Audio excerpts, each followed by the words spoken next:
And I think about, Michael Jackson owning half of Sony, 50% of Sony, owning the Beatles catalog, that he outbid Paul McCartney, who didn't apparently do right by his money to be able to have the 47 million.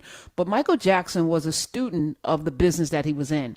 And I bring this up because both of us are students of the businesses that we're in, and you have to be a student. You just can't be in something without understanding. I tell this to my class. If you work for a company, you should look at their balance sheet. Any company that you work for, you should know if they're traded publicly, what their earnings were, who's in charge. When I made my deal with Simon & Schuster, I read up on the history of Richard Simon, that he was married to a civil rights activist named Henneman, who actually was Carly Simon's mom.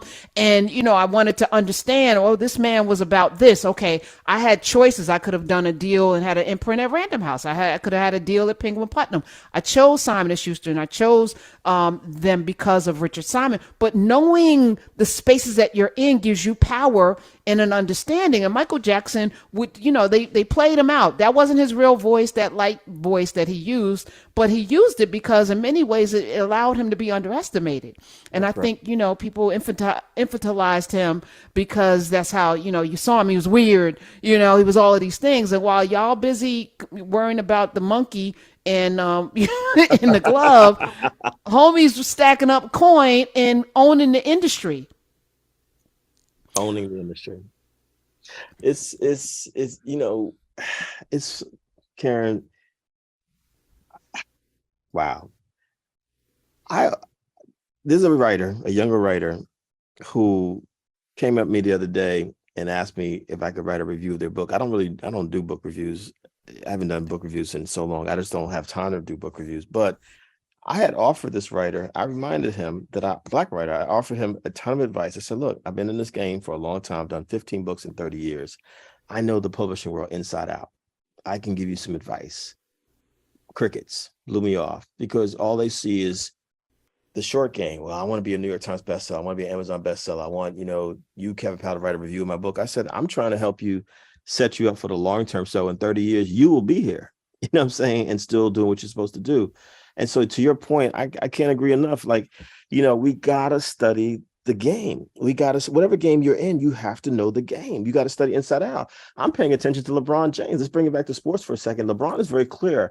I want to be the owner of a basketball team, and I'm going to be the owner of a basketball team because And a I realize, billionaire. And and a a billion, billionaire. You're right. and I realized my value to the NBA.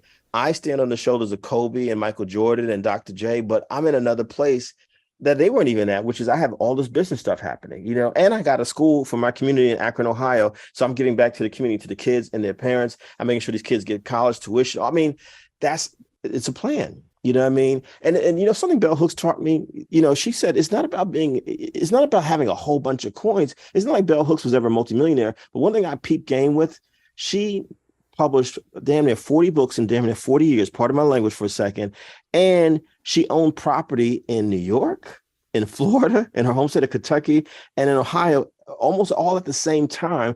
And she had a little red BMW because she's like, this is my little gift to myself. I'm gonna have my BMW. You know what I'm saying?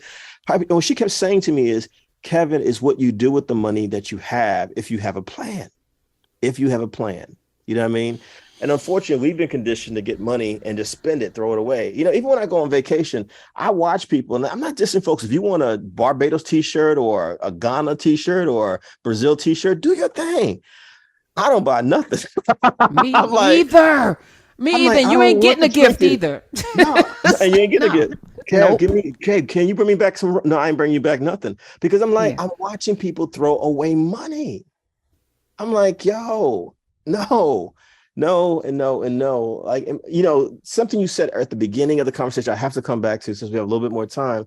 My mother and my aunt never had any money. I just finally watched, I finally watched Octavia Spencer and Viola Davis in The Help. I'd never seen the movie in its entirety. I said, let me just watch it. I got my opinions about it. That's a whole nother conversation for another day. But I realized there's a lot of elements of those sisters that are my mother and my aunts and my late grandmother. You know what I mean? They had to do what they had to do to make sure the family was good. Guess how much debt my mother and my aunt, my last living aunt, have? None. Never made a fortune, but they were smart with what they had. They have no debt. They have no debt. They have no debt. You feel what I'm saying? Think about that for a second. And they were poor. I'm a first generation college student. And, that my mother's right.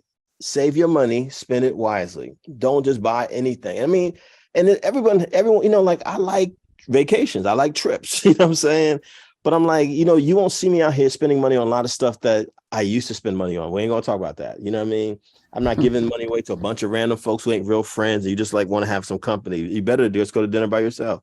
You know what I'm saying? But it's just like they had a plan, which is okay, we can't control the racism and sexism we have to deal with as Black women. But what we can control is our spending habits to make sure we don't die broke. You know what I mean? We have something for ourselves. Like you said, as you get older, you're not the person out there scrounging for some dough. Or people that I see at 80, 85, 60, 90, damn near 90 years old working at McDonald's because they have to work.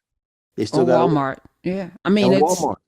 the No the judgment. power. No judgment. No, none, because you don't know what you don't know. Number Yeah. one.